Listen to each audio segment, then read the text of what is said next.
টি। এছাড়া lambda equals two, এর আগের পেজ আমরা করেছি যে এখানে দেখো ক্লিয়ারলি মেনশন করা আছে যে lambda equals to ln 2 divided by T half, অথবা T half equals to ln 2 divided by lambda. এটা একটা ডেরিভেশন করেছিলাম। ডিকে ইকুয়েশন ছিল এইটা, n equals to n naught e base minus lambda T. কখনো কখনো আমরা ম্যাথ পেয়ে যাব n দিয়ে, initial number and number after a particular time. তোমাদের হয়তো মনে আছে যে n দিয়ে হয়, এটা a দিয়ে হয় ইনিশিয়াল অ্যাক্টিভিটি, তারপরে আমরা n equals to n naught e base minus lambda T এই ফর্মুলা দেবো। দেখো এখানে আন্ডারলাইন করা আছে initial number of nuclei within sample. এরপরে আমরা এটা a দিয়ে করেছি, এই যে নিচে হাফ লাইফ গ্রাফস, এটা a দিয়ে শিখেছি। একই জিনিস এটা n দিয়ে করা যায়, a দিয়েও লেখা যায়। a দিয়ে হচ্ছে অ্যাক্টিভিটি আর n দিয়ে হচ্ছে নাম্বার অফ স্যাম্পলস। এই যে T half equal to ln 2 divided by lambda, এখান থেকে আমরা ল্যামডা ব্যবহার করেছি, এখান থেকে আমরা গ্রাফ করেছি, ডিটেল করেছি। ওই সময় হয়তো ওই সময় তোমাদের কাছে অনেক ইজি লেগেছে, যেহেতু রেগুলার ক্লাস ছিল, রেগুলার পড়েছি আমরা। এগুলো পিছনের দিকের পড়া না পড়লে আমাদের ভিতরে কিন্তু কনফিউশন চলে আসবে। এই যে ডিকে কনস্ট্যান্টের ডেরিভেশন বা এটার যে ডেফিনেশন আমরা এখান থেকে পড়েছিলাম, এবং এটা ডিটেল পড়বে। দেখো প্রত্যেকটা লাইন মার্ক করা, তার মানে আমরা অনেক ইম্পর্টেন্স সহকারে পড়েছি। So hope that you understand. এখান থেকে এই ম্যাথটা পেয়েছি একেবারে রেডিমেড, এই জন্য আমি একবারে শেষ করে নিয়েছি পুরো টেক্সট বুক। এখন জাস্ট যেখান থেকে যেটা পড়েছি সাথে সাথে দেখানো যাচ্ছে যে এই জায়গা থেকে এটা পড়েছি। খুব রেয়ার আসবে যে আমরা একেবারে পড়ি নাই আমাদের রাডারের বাইরে দিয়ে, সেটা 2, 3, 4 মার্কের বেশি না। তারপরেও এটা কনসেপচুয়াল থাকবে, আমাদের টপিকের সাথে রিলেটেড থাকবে। চলে যাব আমরা কোশ্চেন নাম্বার 15-এ, পরের কোশ্চেন। Question number 15 দেখো, in a nuclear power station, nuclear reactions release energy which is used to produce steam which drives the turbines that generate electricity. This বিরাট কথাবার্তা লেখা আছে।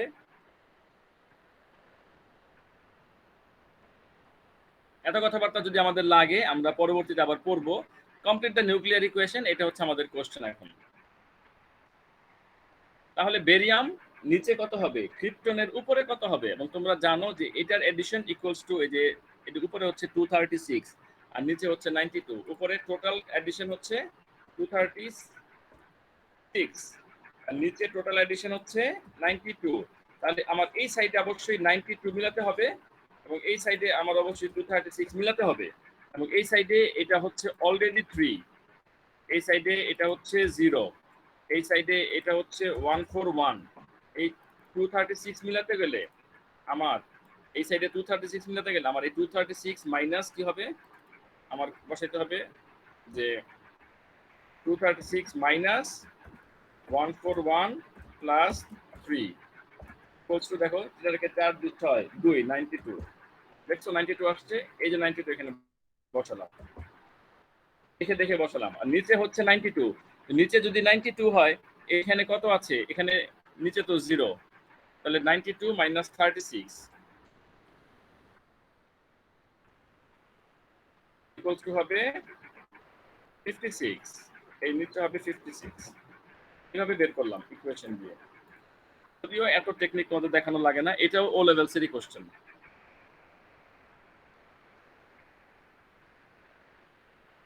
তারপরে কোশ্চেন হচ্ছে why energy is released in this reaction, energy কেন release হয়।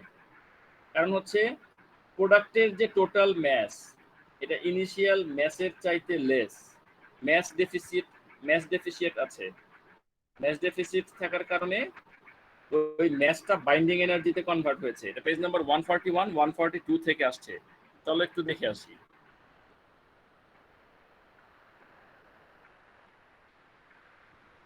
এই দেখো, এই যে এই জায়গাটা খেয়াল করো, এখানে যে ম্যাস ডেফিসিট বলে একটা ডেফিনেশন ছিল, এবং এখানে দেখো এটার যে টোটাল ম্যাস এবং এখানে যে ম্যাস, এটার ম্যাসটা হচ্ছে কম, এখানে সাবট্রাক্ট করার পরে একটা ম্যাস এক্সট্রা ম্যাস পাওয়া গিয়েছিল, যে টোটাল ম্যাসটা উঠে আসে না।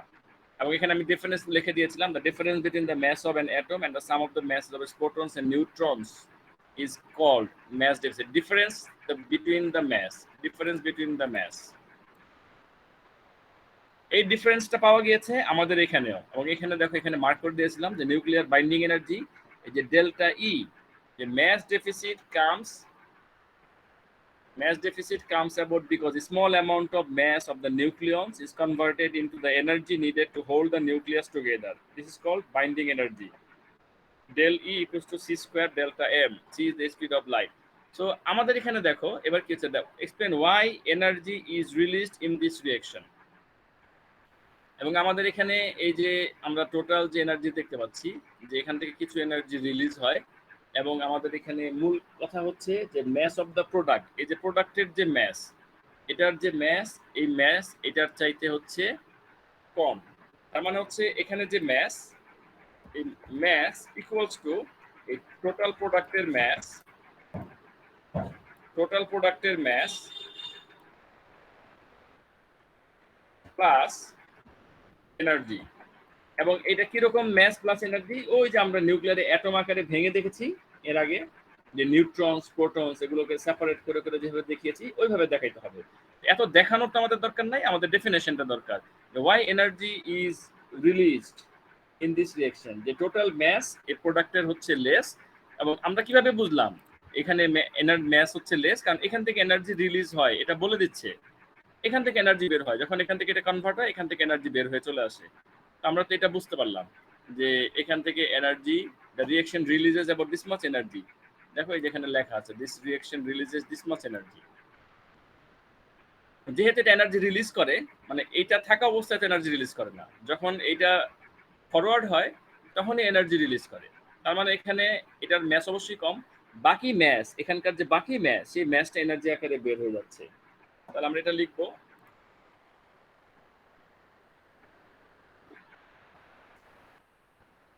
products have less mass than the reactants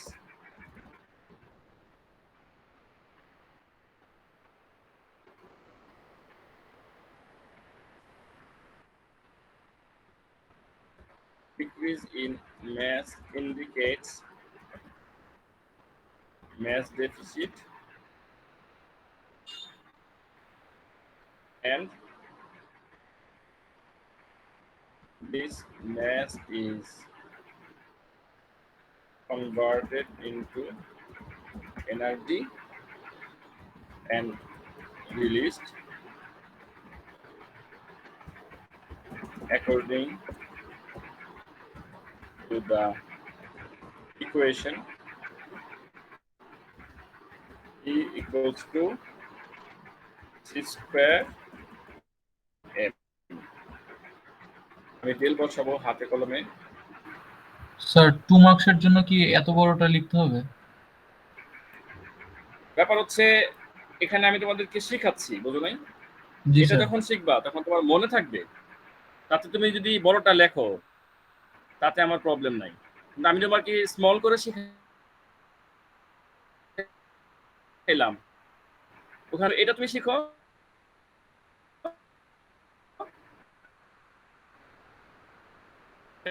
যে তোমার সমস্যা নাই, তোমার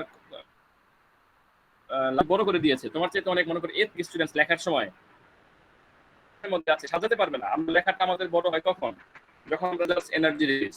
কিন্তু যে ম্যাচ ডেফিসিট নিয়ে আসছে তাতে তোমার কি হলো, ম্যাচ ডেফিসিটটাও পড়া হয়ে গেল, এবং এক্সামিনার যখন এটা চেক করবে তখন সে বুঝবে যে আরে এই ছেলেটা তো জানে আসলে ম্যাচ ডেফিসিট সম্পর্কেও জানে, হয়ে যাবে, বুঝছো? তারপর দেখো explain why the fragments must move away from each other after the fission takes place. মনে করো যে একটা যায় এদিকে, আরেকটা যায় হচ্ছে তোমার এদিকে। এর মেইন কারণ হচ্ছে মোমেন্টাম। এই মোমেন্টাম, এরা যখন নড়াচড়ার আগে এদের মোমেন্টাম ছিল 0, তো নড়াচড়া করার পরে তারপরে এদের মোমেন্টাম হওয়া উচিত 0, কনজারভেশন অফ মোমেন্টাম। একটা যদি এদিকে যায়, আরেকটা যদি ঠিক অপোজিট সাইডে যায়, তাহলে কিন্তু মোমেন্টাম 0ই থাকছে, লিনিয়ার মোমেন্টাম। এটা আমরা এদিকে দেখেছি যে দুইটা দুই দিকে যায় তাহলে মোমেন্টাম হচ্ছে 0, একটা এদিকে একটা সাপেক্ষে আরেকটা হচ্ছে মাইনাস। তো আরেকটা যদি এদিকে যায়, আরেকটার মোমেন্টাম এটা হচ্ছে উপরের দিকে, সো মোমেন্টাম কাটাকাটি অপোজিট ডিরেকশনে। তখন হয় কি পার্টিকেল গুলো ছুটোছুটি করে। যেমন এখানে কোশ্চেনটা বলেছে explain why fragments must move away from each other after the fission takes place. Move away কথাটা আমাদেরকে একটু খুব ভদ্রভাবে বলেছে যে মুভ ইন অপোজিট ডিরেকশন, পাশাপাশি দুইটা পার্টিকেল অপোজিট ডিরেকশনে মুভ করে, এতটা ভেঙে আমাদেরকে বলবে না। বললে তো আমাদের এখানে অ্যান্সার দেওয়ার বাকি রইলো না কিছু। আমরা প্রথমে লিখবো যে initial momentum before fission, initial momentum ছিল 0।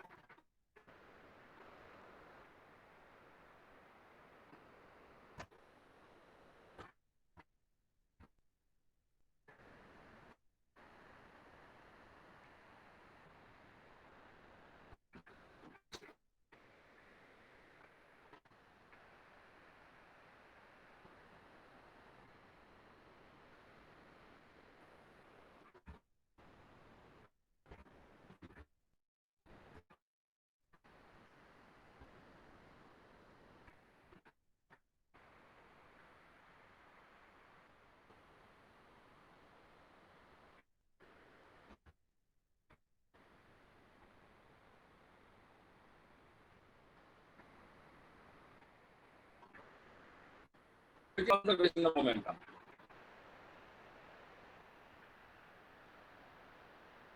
যেটা আমি তোমাদেরকে ডায়াগ্রামে বোঝালাম, যে মনে করো একটা যদি লেফট সাইডে মুভ করে, সিমিলার পার্টিকেলস আরেকটা রাইট সাইডে মুভ করবে। একটা যদি আপে মুভ করে, একটা ঠিক অপোজিট ডাউনে মুভ করবে। তো দুজনের মোমেন্টাম আগে তো একই সাথে ছিল সবাই, তাহলে এখনো মোমেন্টাম কনজার্ভ থাকছে, মোমেন্টাম রিমেইনস কনজার্ভ।